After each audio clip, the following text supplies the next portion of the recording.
Hello viewers, welcome to IT System Admin and Information Technology Learning tutorial channel for you.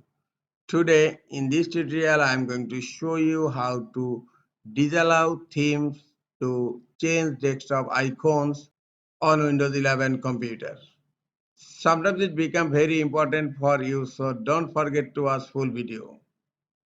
To disallow themes to change desktop icons on Windows 11 computer, click on Start menu.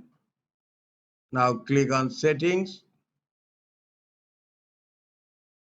In left pane, click on Personalization. Now click on Themes. Now scroll down. Click on Desktop Icon Settings.